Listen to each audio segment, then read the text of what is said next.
Welcome to the channel and this short video where I'm going to be talking about the Community 12 update for Workers and Resources Soviet Republic.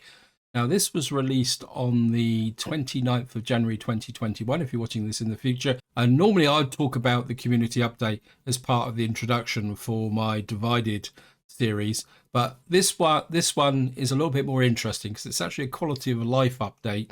And it'd be a bit pointless me trying to describe what the changes are if you can't see examples of what the changes to the interface actually are. So what I'm going to do is I'm just going to literally read through this and comment as we do each stages. Greetings, comrades. We have prepared a new report for you. The development continues and we are focusing on more quality of life improvements. Until now, you were not able to change the size of windows inside the game. Soon you will be able to scale them by height. And this top bit picture shows that change. What we're going to have now is a sidebar, so we'll be able to shrink down the sizes of these windows as and when is required. It looks also that there's an arrow down the bottom here. I don't know exactly what that means.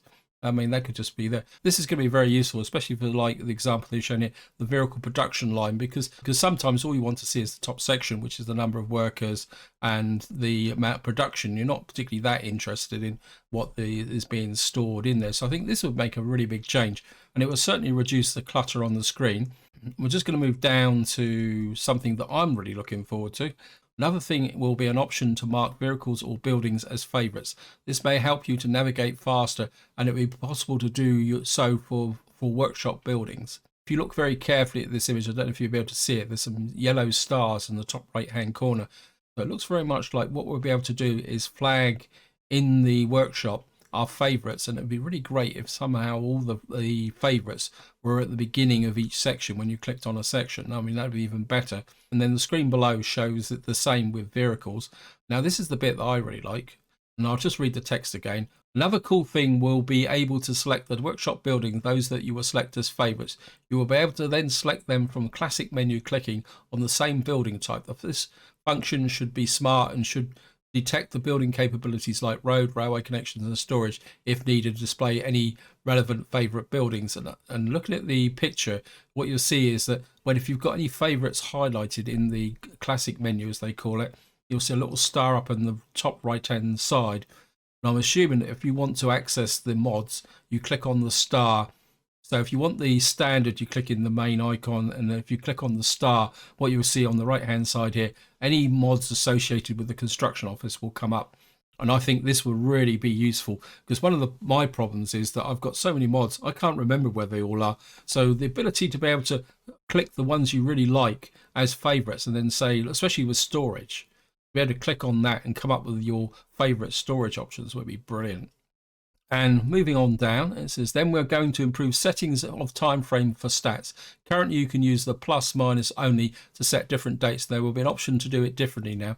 And what they've done is they've set a drop down. And I think this is brilliant, because if you're able to go back to a specific date very, very quickly, I think I'll be a bit more inclined to look at this more often. So I think that's going to be a very useful tool as well. And that, I think, covers all the main features, but there's a little bit of an outro here, so I'll just read this. There are several fixes issued in the public test branch. One dealt with citizens not always using the shortest pathway when there are several options for them to get to their destination. In case you have such a broken area, you will need to build a piece of road or sidewalk to fix that. Then we fixed the issue with forklifts being sent to ship harbour while the ship is not fully in harbour. We've also fixed the display of resources price tab where there's no sensor word display. Another issue which will be fixed will be trains being sent to gas stations without power or fuel, and thus getting stuck there. The 0.8.3.22 version should hit the stable branch next week. Wow. And I think that is going to be interesting.